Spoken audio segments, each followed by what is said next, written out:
सवारी राते दिल दर्शनवा सजनवाना बसहा सवारी राते दिल दर्शनवा सजनवाना सुतला में देखनी सपनवा सजनवा चढ़ते सवनवाना सुतला में देखनी सपनवा सजनवा चढ़ते सवनवाना बसहा सवारी राते दिल दर्शनवा सजनवाना बसहा सवारी राते दिल दर्शनवा सजनवाना सुतला में देखनी सपनवा सजनवा चढ़ते सवनवाना सुतला में देखनी सपनवा सजनवा चढ़ते सवनवाना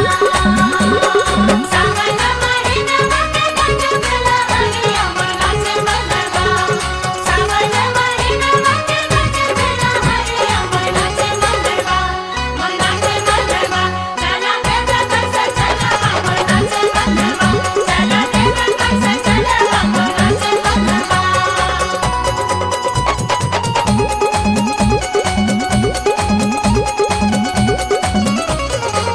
नैहर के सोचला के ससुरा में पूरल रोज पूजा पाठ कनी जाता नल जुड़ल नैहर के सोचला के ससुरा में पूरल रोज पूजा पाठ कनी जाता नल जुड़ल भइल अंजोर सारा घर अंगनवा सजनवाना भइल अंजोर सारा घर अंगनवा सजनवाना सुतला में देखनी सपनवा सजनवा चढ़ते सवनवाना सुतला में देखनी सपनवा सजनवा चढ़ते सवनवाना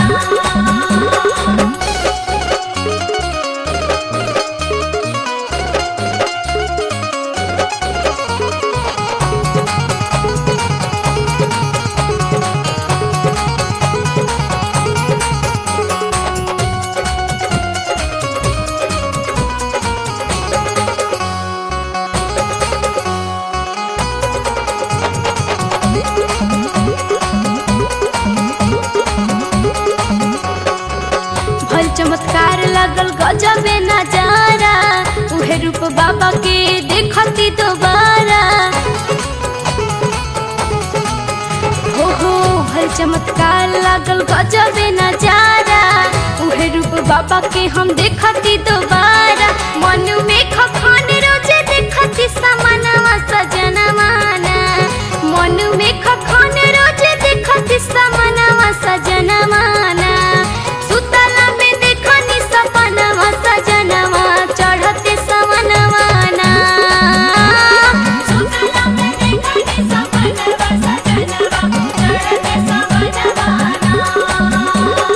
सावन महीनवा के गजबला हरिया मनाचे मंगलवा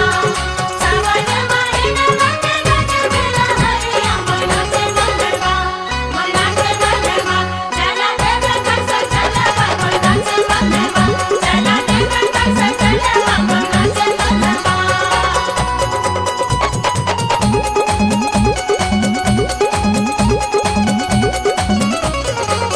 सोना मीत के बई है फरियाद जी नंद किशोर के रखी है आबाद जी सोना मीत के बई है फरियाद